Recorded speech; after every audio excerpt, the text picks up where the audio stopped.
ஏன் ஒரு புஸ்தகம் வாசிக்கப்பட வேண்டும்? நம்ம வாழ்க்கையில் நமக்கு எத்தனையோ துன்பங்கள் வரும்போது, அந்த துன்பங்களை பற்றி மற்றவர்கள்ட்ட நம்ம பகிர முடியாத ஒரு சூழல்.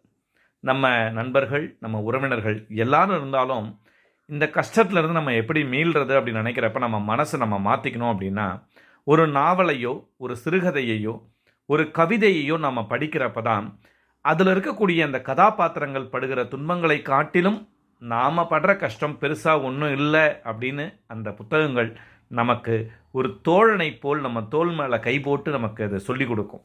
அந்த மாதிரி நேரங்களில் தான் நமக்கு ஒரு புத்தகம் நமக்கு தேவைப்படுகிறது. அந்த புத்தகம் வாசிக்கப்பட வேண்டிய தேவை இருக்கிறது அப்படின்றது நமக்கு சேர்த்தே சொல்லுது.